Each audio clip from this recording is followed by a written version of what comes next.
A few moments later. Rocks on my fingers like you wanna wife me. Got another shorty, she ain't nothing like me. Wait a minute. Who are you? Why to catch another fight? Rap about to make 'em wanna fight. I just wanna have a good night. I just wanna have a good night.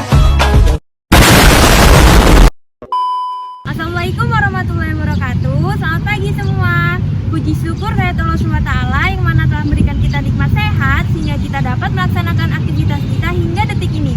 Di sini dengan saya Joyce Amelia dan rekan saya.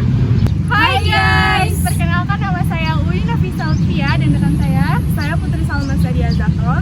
Saya Metri Puspitaningrum. Di sini kami akan menginformasikan tentang materi pencemaran lingkungan yang mana yaitu pencemaran air, pencemaran udara, dan kebisingan transportasi. Are you ready, kids? Aye, aye, Captain! I can't hear you! Aye, aye, Captain! Oh!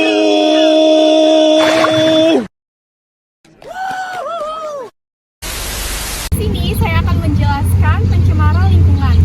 Definisi dari pencemaran lingkungan yaitu perubahan faktor lingkungan yang tidak sesuai dengan standarisasi lingkungan.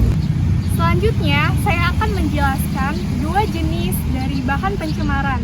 Yang pertama yaitu degradable, yaitu polutan yang dapat diuraikan dan dicerna oleh alam itu sendiri. Contohnya seperti kotoran manusia, kotoran tumbuhan, dan kotoran hewan. Yang kedua yaitu non-degradable.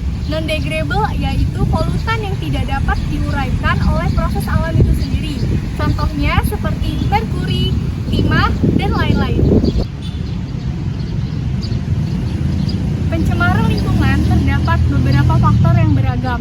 Secara tidak sadar, manusia telah berkontribusi dalam proses pencemaran lingkungan itu sendiri. Pencemaran lingkungan terdapat beberapa faktor. Yang pertama, adanya penggunaan bahan plastik yang berlebih, pembuangan sampah sembarangan, menggunakan AC yang berlebihan, dan menebang pohon secara berlebihan.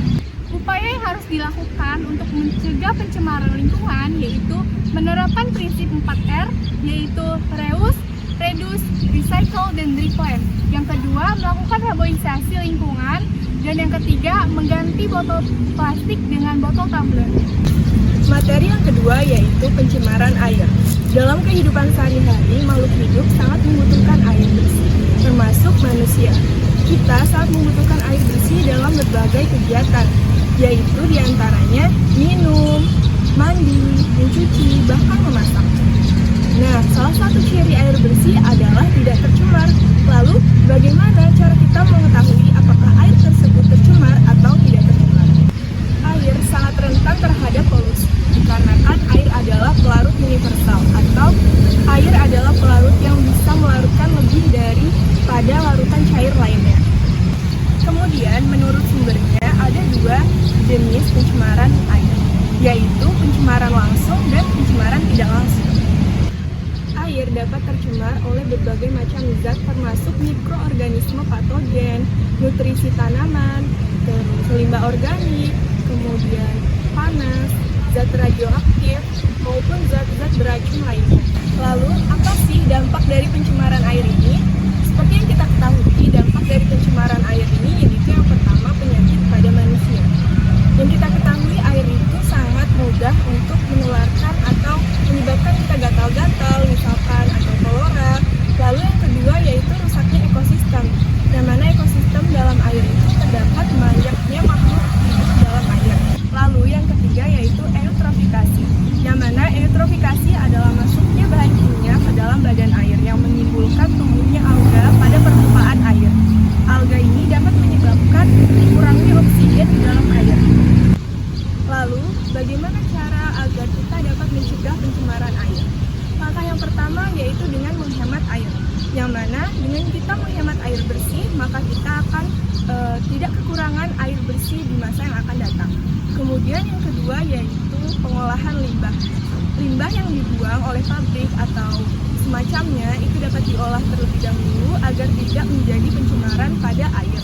Kemudian yang ketiga yaitu menggunakan bahan-bahan ramah lingkungan, yang mana dapat digunakan tidak hanya sekali pakai atau bisa digunakan dalam 2 kali pakai. Baik, di sini ada contoh kecil dari ketidaktanggungjawaban manusia terhadap lingkungan, terutama pada air.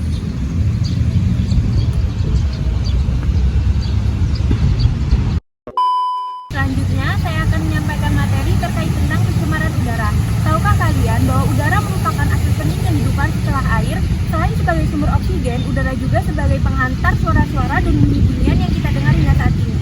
Terlihatnya kerusakan udara dapat dilihat dari pencemaran udara yang diakibatkan oleh polusi. Pencemaran udara itu sendiri merupakan percampuran dari gas-gas yang tidak tetap sehingga dapat merugikan kelangsungan kehidupan. Dan faktor penyebab utama dari pencemaran lingkungan yaitu yang pertama, perkembangannya sektor industri, yang kedua, terdapat emisi kendaraan transportasi, yang ketiga, asap dari pembakaran hutan.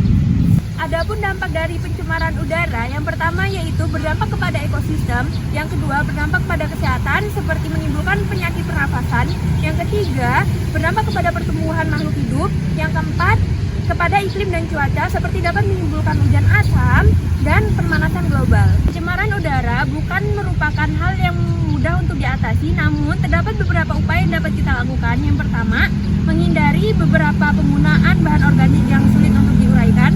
Yang kedua, tidak melakukan pembakaran hutan. Yang ketiga, menggunakan alat penyaringan udara. Yang keempat, melakukan daur ulang terhadap sampah. Yang kelima, menggunakan bahan-bahan ramah lingkungan.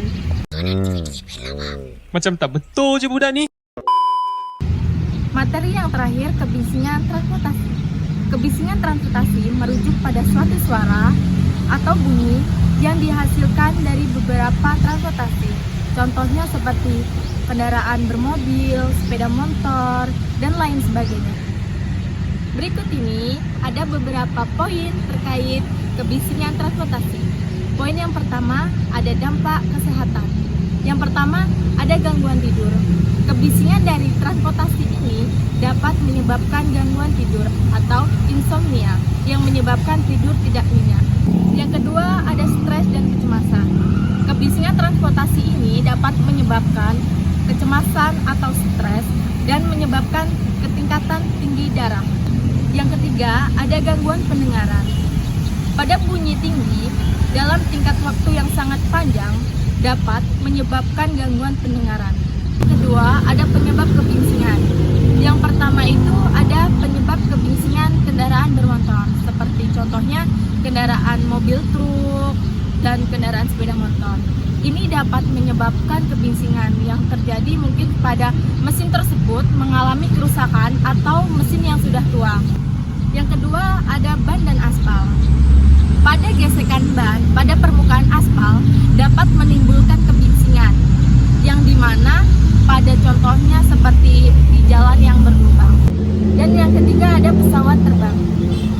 Mesin pesawat dan bunyi lainnya yang berkaitan dengan penerbangan dapat menyebabkan atau menimbulkan kebinsingan transportasi, yang dimana di kawasan bandara atau penerbangan. Mencegah atau mengurangi kebinsingan transportasi melibatkan serangkaian tindakan atau strategi yang melibatkan berbagai pihak termasuk pemerintahan, industri, dan masyarakat umum. Selanjutnya ada cara mencegah kebinsingan transportasi, yaitu yang pertama ada pengelolaan jalur lalu lintas, yang kedua ada pembatasan suara, yang ketiga ada penggunaan kendaraan listrik atau hibrid.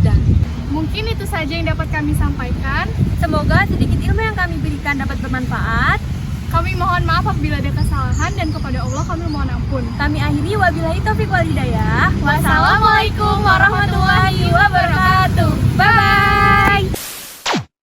A few moments later. Guys, perkenalkan nama saya Uy Rafi Sylvia dan apa sih Jo? Menerapkan prinsip 4R yaitu reus, melibatkan serangkaian digunakan untuk